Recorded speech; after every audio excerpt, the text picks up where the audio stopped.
कल यानी 31 जुलाई को इनकम टैक्स रिटर्न भरने की आखिरी तारीख है। ऐसे में टैक्स पेयर्स के मन में कई सवाल उठ रहे हैं। कौन सा आईटीआर फॉर्म भरे, कौन कौन से दस्तावेज जरूरी है, किसे रिटर्न भरना चाहिए। आईटीआर से जुड़े आपके हर सवाल का आसान और सटीक जवाब जानने के लिए सुनिए हमारे economic policy editor Lakshman Roy की टैक्स एक्सपर्ट शरद कोहली के साथ खास बातचीत। माल पानी कमा रहे हैं, रिटर्न फाइल किया कि नहीं किया, उलझन है, कंफ्यूजन है, सारी कंफ्यूजन दूर करेंगे। कोहली साहब हमारे साथ है। कोहली साहब, अगर हमारी आमदनी मान लिया जाए 2.5 लाख रुपए है, रिटर्न फाइल करना चाहिए? 2.5 लाख है, ओल्ड रिजीम में है, उससे नीचे है, साधारणतया नहीं करनी चाहिए। अगर हमारी आमदनी 4 लाख रुपए है तो न्यू रिजीम में है, पहले चेक कर लीजिए ओल्ड और न्यू रिजीम के हिसाब से। अगर न्यू रिजीम चूज कर रहे हैं तो 4 लाख, वो 2.5 लाख 4 लाख बन जाता है, फिर जरूरत नहीं है। पर अगर रिफंड, मैं उस पर आऊंगा। मान लिया हमारी आमदनी 2,51,000 रुपए है तो फिर फाइल करना पड़ेगा। अगर ओल्ड रिजीम में जा रहे हैं, अगर मान लिया 2.5 लाख से कम है तो किन किन हालात में फाइल करना हो? तो फिर रिफंड है, सबसे पहले तो रिफंड है, फाइल करना पड़ेगा। कोई बैंक में बड़े ट्रांजैक्शन किए हैं आपने तो फाइल करना पड़ेगा। कोई प्रॉपर्टी जिसमें ना प्रॉफिट हुआ है ना लॉस हुआ है पर ट्रांजैक्शन किया है तो फाइल करना चाहिए। अगर हमने साल भर में 1 लाख से ज्यादा बिजली का बिल चुका है, आमदनी 2.5 लाख से कम है, तो फिर करना चाहिए। इन सारे हालात में फिर तो वो सारे के सारे क्रेडिट कार्ड में आपने 2 लाख से ज्यादा का ट्रांजैक्शन किया है, आपने बिजली का बिल 1 लाख से ज्यादा भरा है, फिर वो सारी कंडीशन अप्लाई हो जाती है। आपकी आमदनी 2.5 लाख से कम हो या 4 लाख से कम हो, कोई फर्क नहीं पड़ता। एक सवाल हो, चलिए हम रिटर्न फाइल करने चल देते हैं। फॉर्म कैसे चुने? फॉर्म चुने अगर आपकी सैलरी से इनकम है, एक प्रॉपर्टी है और थोड़ा बहुत कैपिटल गेन है, ITR 1। अच्छा। अगर आपका कैपिटल लॉस है, शेयर में ज्यादा ट्रांजैक्शन किए हैं, ITR 2। और अगर आपकी साथ में कंसल्टेंसी या बिजनेस इनकम है, ITR 3। और अगर आप प्रिजम्पटिव टैक्स यानी कि जिसमें वो बुक्स ऑफ अकाउंट नहीं रखनी होती तो फिर ITR 4। उसको सुगम कहते हैं, पहले वाले को सरल कहते हैं। सरल भाषा में, अगर हमें सिर्फ सैलरी से आमदनी है तो कौन सा फॉर्म? अगर खाली सैलरी से आमदनी है तो ITR 1 चल जाएगा। शर्त यह है कि एक हाउस प्रॉपर्टी से ज्यादा नहीं होनी चाहिए और आपका कैपिटल लॉस वगैरह नहीं होना चाहिए। अगर इतना है, ये 3 सोर्सेज हैं तो ITR 1 चल जाएगा। सैलरी चाहे कितनी भी हो? सैलरी चाहे नहीं, सैलरी कितनी भी हो नहीं चलेगा, 50 लाख तक का है। अच्छा, 50 लाख से ज्यादा सैलरी है, सिर्फ सैलरी से आमदनी है तब तो फिर ITR 2 पे आ जाइए। अच्छा, मान लिया सैलरी से आमदनी, थोड़ा बहुत शेयर से आमदनी हो रही है तो? थोड़ी बहुत शेयर्स में आमदनी हो रही है, 50 लाख से कम सैलरी है, ITR 1 चल जाएगा। ITR 1 चल जाएगा। और मान लिया शेयर से ठीक ठाक आमदनी हो, घर से आमदनी हो रही हो, 2 प्रॉपर्टी हो तो ITR 2 पे चले जाइए, आंख बंद कर। तो ज्यादातर मामले में ITR 2 फाइल। ITR 2 थोड़ा लंबा है। अच्छा, मान लिया जाए 31 जुलाई नजदीक आ गई, अब तो ITR फाइल करने का आखिरी समय है। दस्तावेज नहीं है लोगों के पास, कंफ्यूजन है, किसी के पास बैंक स्टेटमेंट नहीं है, किसी के पास कैपिटल गेन्स लॉस का हिसाब किताब नहीं, क्या करें? ये सबसे बड़ा कंफ्यूजन है क्योंकि समय बहुत कम बचा है। मान लीजिए आप फंस गए हैं, कोई कागज नहीं आया है, तो इसमें बहुत सारे लोग क्या कर रहे हैं, आप 2 चीजें कर सकते हैं। या तो आप बिलेटेड रिटर्न का फायदा उठा सकते हैं, यानी कि 31 दिसंबर तक आप एक फी जमा करके फाइल कर सकते हैं। और कुछ लोग ये भी कर रहे हैं कि रिटर्न फाइल कर रहे हैं आधी अधूरी, उसके बाद उसको रिवाइज कर सकते हैं 31 दिसंबर तक बिना फी दिए और 31 मार्च तक 5,000 रुपए फी देके, तो ये भी आप कर सकते हैं। अच्छा, मान लिया हम 5,000 रुपए देने को तैयार, हम सोचे 31 जुलाई के बाद ही करेंगे, तो नुकसान है क्या? देखिए, बिलेटेड रिटर्न और रिवाइज रिटर्न को बहुत अच्छे से देखा नहीं जाता है। तो मैं ये सलाह दूंगा, मजबूरी हो तभी करिए, जानबूझ के या आलस में आके के छोड़ो अभी तो आज 2 दिन में मेरे से नहीं हो पाएगा, ये सोच के मत करिए। तो क्या करें? नहीं, फिर फाइल कर दीजिए ना। फाइल कर, जितनी जानकारी उतने से फाइल कर, उतना फाइल कर दीजिए। क्योंकि अगर देखिए, अगर कागजात ही नहीं है, दस्तावेज ही नहीं है, फिर तो आप मजबूरी है, फिर तो कोई दिक्कत नहीं है। और बहुत सारे लोग लक्ष्मण एक और काम कर रहे हैं, तीसरा, वो क्या कर रहे हैं कि उनकी जो मान लीजिए कहीं से ट्यूशन वगैरह की कमाई है, कहीं छोटी मोटी कंसल्टेंसी आई, उसको फिर वो बिजनेस रिटर्न में कन्वर्ट कर रहे हैं, क्योंकि उसकी डेट फिर 31 अगस्त हो जाती है। अच्छा, तो उसको वो बिजनेस कैटेगरी में लेके तो 1 महीने का समय और मिल जाता है। चलिए, तो ये थी इनकम टैक्स रिटर्न से जुड़ी कुछ अहम बातें। बढ़ते अगले खबर की ओर। अगर आप ज्यादा सामान लेकर ट्रेन में सफर करने वाले हैं तो आपका सफर आसान होने वाला है। रेलवे कल यानी 31 जुलाई से कंफर्म टिकट वाले यात्रियों के लिए ऑनलाइन सामान बुकिंग की सुविधा शुरू करने जा रहा है। यानी अब सामान बुक कराने के लिए स्टेशन के लगेज ऑफिस के चक्कर नहीं काटने पड़ेंगे। पूरी जानकारी दे रही है संवाददाता दीपाली नंदा। ट्रेन में सफर करने की सोच रहे हैं, वो भी ज्यादा सामान के साथ, तो अब आपके लिए एक नई सुविधा की शुरुआत होने जा रही है। आपके पास जो एक्स्ट्रा पर्सनल लगेज है उसकी बुकिंग आप ऑनलाइन करा सकेंगे। ये सुविधा 31 जुलाई से शुरू होने जा रही है। खास तौर पर ऐसे यात्रियों को फायदा मिलेगा जो लंबी दूरी पर यात्रा करते हैं और फेस्टिव सीजन भी आने वाला है और उस दौरान हम अक्सर देखते हैं कि जो फुटफॉल है वो बढ़ जाती है और सामान भी ज्यादा होता है। तो ऐसे यात्रियों को बड़ी राहत के तौर पर इस कदम को देखा जा सकता है। और इस वक्त जिस तरह से आप देख सकते हैं, मैं लगेज काउंटर पर मौजूद हूँ। यहाँ पर ये पर्सनल लगेजेस है, रेफ्रिजरेटर है, टीवी है और दूसरा सामान है जो कि दिल्ली से किसी दूसरी जगह पर भेजा जा रहा है। तो अभी इनके लिए ये है कि इनको लगेज काउंटर पर आना है। यहाँ पर जो आप देख रहे हैं पूरी कागजी जो प्रक्रिया है वो करनी है और ये कागजी प्रक्रिया के बाद ही यहाँ पर मेजरमेंट किया जाएगा, वजन तौला जाएगा और उसके बाद आपको ये परमिशन दी जाएगी कि आप ये आगे लेकर जा सकते हैं। लेकिन अब ये सारी जो डॉक्यूमेंटेशन है ये ऑनलाइन ही हो जाएगा। हमारे साथ कुछ यात्री भी मौजूद है। आप ये जो सामान लेकर जा रहे हैं कहाँ भेज रहे हैं दिल्ली से? मैम पटना। तो कितनी देर हो गई है यहाँ पर आए हुए? अभी तो 1 घंटे हो गए हैं। 1 घंटा हो गया है। तो क्या कुछ बताया जा रहा है? कुछ फॉर्म भरा आपने? कैसा है? हाँ, फॉर्म भरा है, बाकी पैकिंग ठीक नहीं था, पैकिंग कराया है, अच्छा, बस प्रोसेस कर रहे हैं मैम। और कितना पैसा लग रहा है? अभी तो पता नहीं है पैसे कितने लग रहे हैं। लेकिन टाइम तो ज्यादा लग रहा है ना यहाँ पर?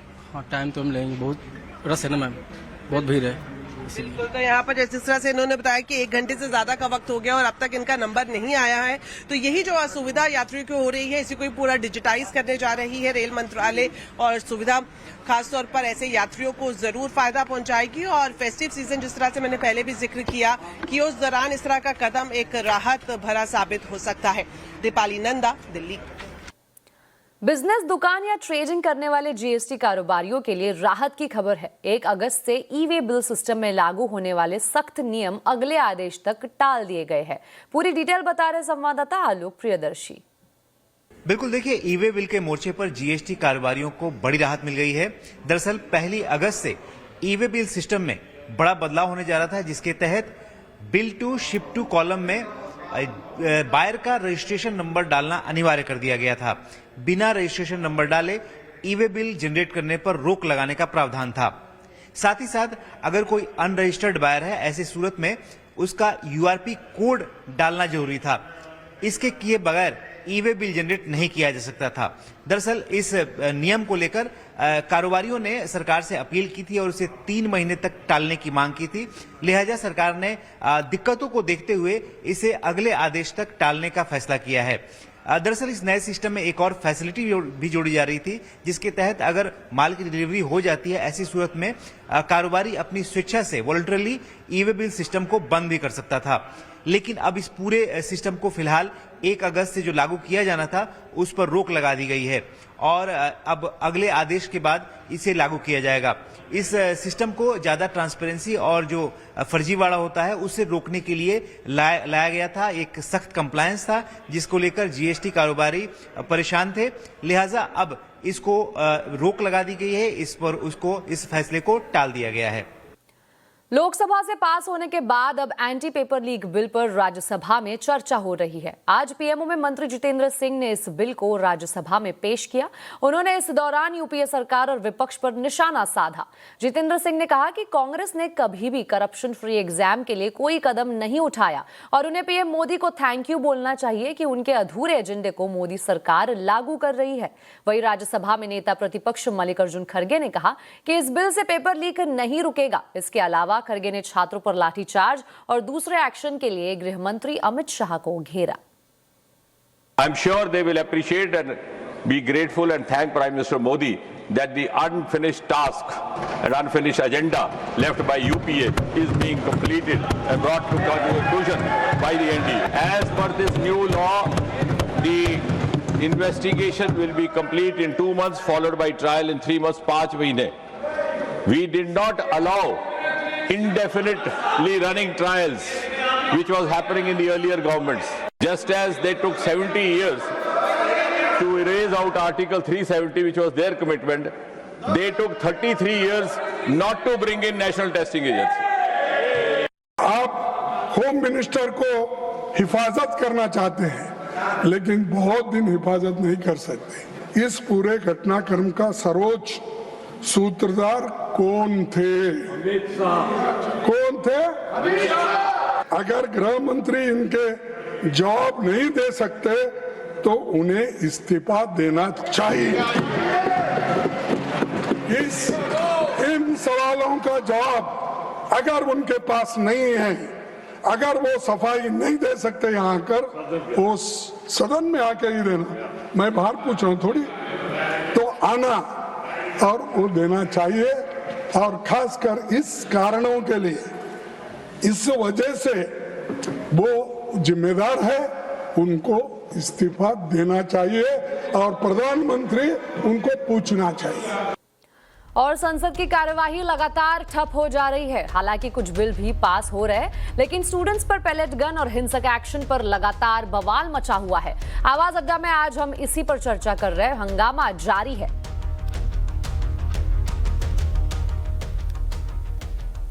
सुप्रीम कोर्ट ने केंद्र सरकार से कहा है कि नीट पेपर लीक के खिलाफ छात्रों के विरोध प्रदर्शन के दौरान जंतर मंतर पर तैनात आरएएफ की गोली बारूद का रिकॉर्ड सुरक्षित रखा जाए। सुप्रीम कोर्ट ने फायरिंग में घायल हुए प्रदर्शनकारियों का उचित इलाज करने के लिए भी कहा है। क्या कुछ कहा है सुप्रीम कोर्ट ने, पूरी डिटेल बता रहे संवाददाता असीम मनचंदा। 20 जुलाई को जंतर मंतर पर प्रदर्शन के दौरान हिंसा हुई थी। इस दौरान पुलिस को पैलेट गन का इस्तेमाल करना पड़ा था। कई प्रदर्शनकारियों को इसमें चोटें भी आई थी, तो इसको लेकर के सुप्रीम कोर्ट में एक याचिका दायर की गई थी। इस याचिका में कहा गया था कि जो पैलेट गन का इस्तेमाल है उसके ऊपर रोक लगाई जाए।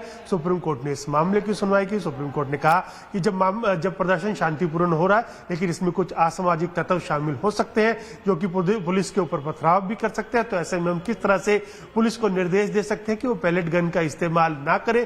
तो स्थिति को ध्यान में रखते हुए पुलिस को पैलेट गन का इस्तेमाल करना पड़ सकता है। हालांकि सुप्रीम कोर्ट ने यह भी कहा कि आरएएफ ने जो भी पैलेट गन का इस्तेमाल किया उसका रिकॉर्ड सुरक्षित रखा जाए। सुप्रीम कोर्ट ने यह भी निर्देश दिए कि जो भी व्यक्ति इस दौरान हिंसा के दौरान जो भी इस व्यक्ति इसमें घायल हुए उनका इलाज भी अस्पतालों में कराया जाए। तो अब सुप्रीम कोर्ट इस मामले की सुनवाई आगे भी करेगा। 3 अगस्त यानी सोमवार से ट्रेडिंग में बड़े बदलाव होंगे। सोमवार से वायदा शेयरों के लिए CAS यानी क्लोजिंग ऑक्शन सेशन लागू हो रहा है। CAS लागू होने के बाद न सिर्फ ऑर्डर प्लेस करने के नियम बदलेंगे, बल्कि FNO मार्केट की क्लोजिंग टाइमिंग भी बदल जाएगी। पूरी डिटेल बता रही है श्रेया। राइट से सबसे बड़ा बदलाव तो ये होगा कि 3:40 तक सबको स्क्रीन के सामने बैठना होगा कि क्लोजिंग 3:40 पर होगी। अच्छा, मंडे से जैसा कि आपने कहा बड़े बदलाव होने जा रहे हैं। सबसे पहला तो कि FNO शेयरों में जो क्लोजिंग ऑक्शन सेशन यानी कि जो आपने कहा कैस, वो लागू होगा। तो FNO में शामिल शेयरों से शुरू हो रहा है कैस। अच्छा, कैस क्या है पहले ये समझ लेते हैं। इसका फुल फॉर्म है क्लोजिंग ऑक्शन सेशन। और अब तक शेयर की क्लोजिंग कैसे होती थी, तो प्राइस, अब तक शेयर का क्लोजिंग प्राइस जो है वो 3 बजे से 3:30 बजे के बीच हुए ट्रेड्स का एवरेज यानी कि VWAP से तय होता था। VWAP क्या है? वॉल्यूम वेटेड एवरेज प्राइस, उससे तय होता था। लेकिन अब ये बदल जाएगा, अब ऐसा नहीं होगा। तो होगा क्या, अब बाजार बंद होने से पहले 15 मिनट का एक स्पेशल ऑक्शन सेशन होगा, जैसे प्री ओपनिंग के तर्ज पर होता है वैसा ही होगा। 3 से 3:15 बजे सब कुछ नॉर्मल होगा। 3:15 तक एवरीथिंग विल बी नॉर्मल, लेकिन उसके बाद के बदलाव होंगे। तो 3:15 से FNO शेयर की जो कैश मार्केट ट्रेडिंग है वो रुक जाएगी। और लेकिन फ्यूचर्स में ध्यान रखिए ट्रेडिंग जारी रहेगी, लेकिन उस पर एक लिमिट रहेगा 3% का। 3:20 से 3:25 तक आप फिर ऑर्डर डाल पाएंगे और एक्सचेंज बताएगा कि अगर अभी ऑक्शन खत्म हो जाए तो इंडिकेटिव क्लोजिंग प्राइस क्या होगी। टाइमलाइन में बता रही हूँ आपको। 3:25 से 3:30 तक सिर्फ लिमिट ऑर्डर्स ही एक्सेप्ट होंगे और फिर 3:30 से 3:35 तक एक्सचेंज अपना एल्गोरिदम चलाएगा। और जिस भाव पर सबसे ज़्यादा बाय और सेल ऑर्डर्स मैच होंगे वही क्लोजिंग ऑफिशियल क्लोजिंग प्राइस होगी इस पर्टिकुलर काउंटर की। यानी कि पहले क्लोजिंग प्राइस एवरेज से तय होती थी, अब क्लोजिंग प्राइस जो होगी ऑक्शन से होगी। एक बार फिर से रिपीट कर देती हूँ, ध्यान रखिएगा, कैश सिर्फ FNO शेयरों की कैश मार्केट पर लागू होगा और जबकि फ्यूचर्स की ट्रेडिंग जो है वो 3:40 तक होती रहेगी, लेकिन उस पर एक लिमिट होगा 3% का।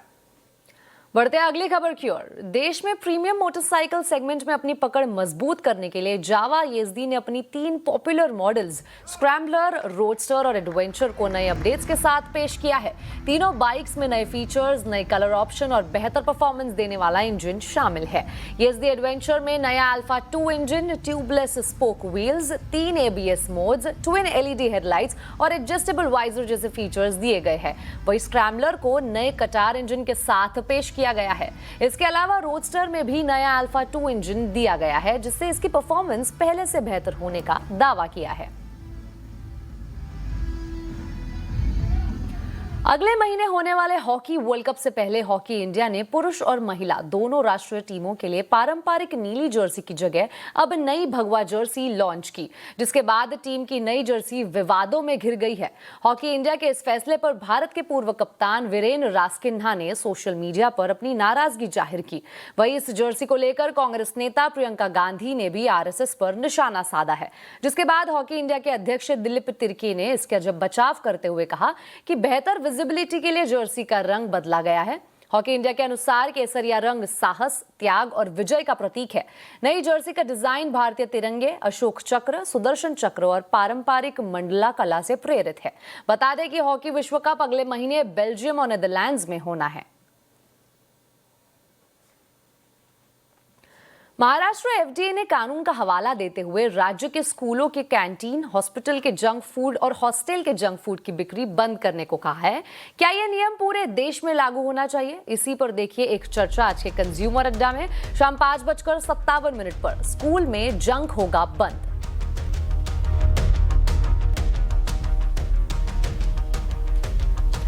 इसी के साथ आवाज समाचार में अभी के लिए इतना ही। आप देखते रहे CNBC आवाज और अपडेटेड रहे खबरों पर हमारे सोशल मीडिया हैंडल्स के जरिए। नमस्कार।